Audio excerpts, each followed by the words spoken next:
Today we're going to learn about two very textural activities, a macrame keychain and a macrame yarn wall hanging. These two macrame keychains show thick and thin. You're going to need two pieces of string or cord for this activity, scissors, and a keychain if you want to put your artwork on a keychain. Okay, I'm going to take my first piece of string, grab the two ends, and find the middle. I'm going to put the middle through the keychain, reach behind, and grab those strings and pull them tight so that my first piece of string is on there securely. I'm going to do the same thing with my second piece of string or cord or yarn or whatever you're using. I'm going to find the ends, hold them, find the middle, and put it through the keychain. Then I'm going to come behind, grab those ends, or grab the middle of it I should say, and then pull it tight. So I've got two pieces of string now securely on there.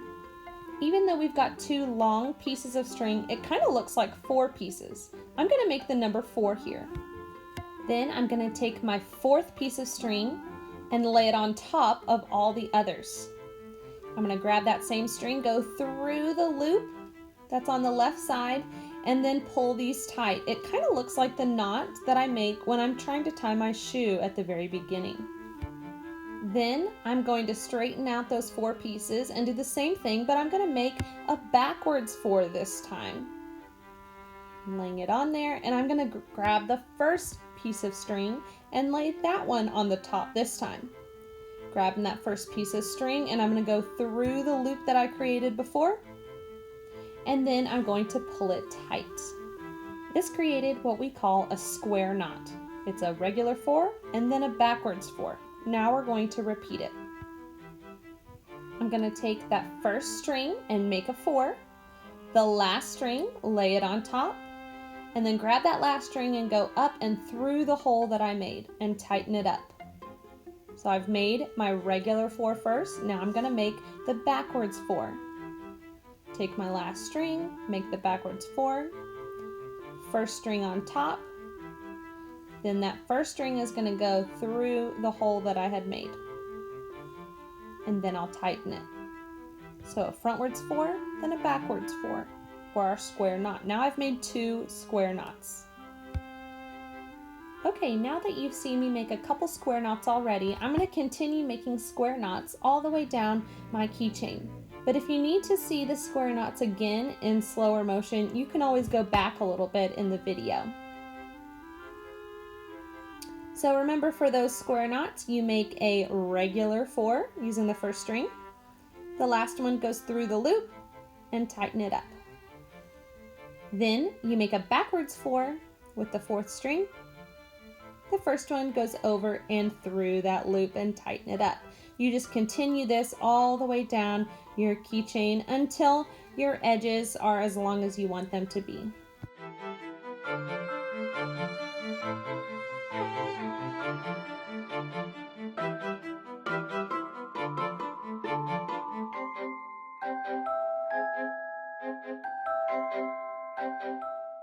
Once I've done a few square knots, then I'm going to take my scissors and cut them so they're all the same length. I can leave it like this or unravel some of the edges for added texture. Next, we're going to learn how to make a wall hanging using a stick and some yarn. I have a variety of kinds of yarn for lots of different textures on my wall hanging. I'm going to use the ends of my piece of yarn just the same way I did before. Find the middle just like before. And similar to the keychain, I'm going to put it over top of my stick, reach through, and pull down my strings. This is how I'm going to tighten it to my stick. We're using some of the same skills that we were using before, except this time we're using yarn and a stick instead of cord and a keychain. So I found the middle, I put it on top of my stick, reach through that loop, and pull the strings through. When I tighten it, I'm going to try to put the knot near the other knot that I had before. Again, I'm going to find the two ends, find the middle, put it over my stick, and then reach through and pull the strings through. I'm going to tighten them just like I did before next to my other colors. For this activity, you don't only have to use yarn. Next, you can see I've got some different kind of string. This one is much thinner and it's a different color, so I have a couple different textures on my artwork. You could use one string at a time, or you could do multiple strings at a time if you want them to look thicker. You could braid some of them or unravel some of them, so you have a variety of textures on your wall hanging.